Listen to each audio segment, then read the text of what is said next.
Your site's theme determines how your site looks.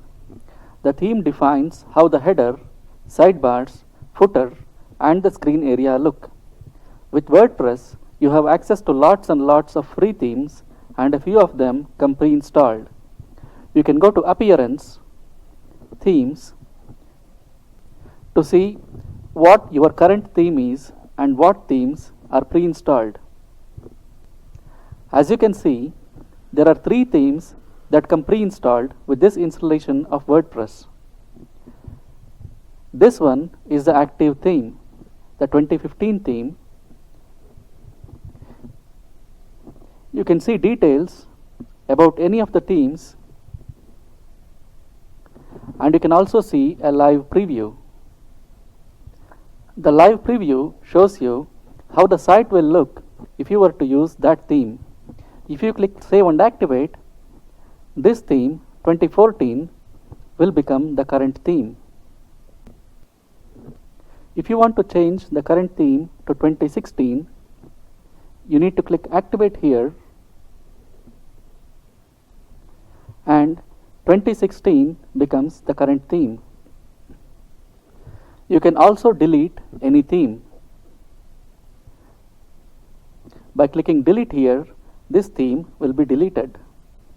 No matter what theme you choose, you will be able to move around the widgets and change the appearance right away. You always would want to see where the widget areas in a particular theme are, and you can do that by going to Appearance and Widgets. To add new themes, you need to go to Appearance, Themes, and at the top you will see this Add New button. Click it and you will be able to view themes in the WordPress theme repository. The themes you can find this way are free themes.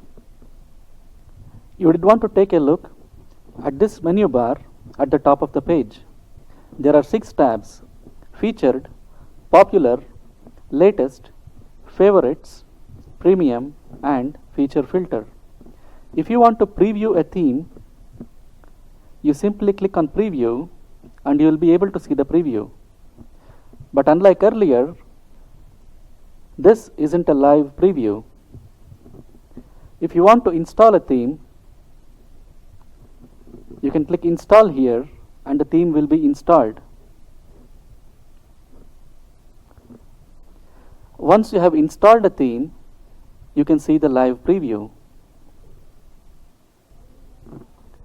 If you click Save and Activate here, this will become the active theme. This is how the site looked with the previous theme. If we now refresh the page, you can see the new theme has become active. No matter what theme you choose, you will need to do at least a bit of customization. You will need to add a logo and maybe a fav icon as well. We will get to that part later. The Feature Filter tab takes you to a screen where you can specify the features you are looking for, and you will be shown only those themes that meet your criteria. For instance, if you are looking for a responsive design with a 3-column layout, you just check these boxes, you apply the filters, and you will be shown only those themes that meet your criteria. In this case, there are a total of 266 themes that meet our criteria. Some of the best themes available for WordPress are paid themes. Various third-party developers develop themes and sell them. We will not be discussing those here because there are so many of them. If you are going to be using the Thrive Content Builder plugin, you can avoid having to buy a theme. We will see how to do that in a short while.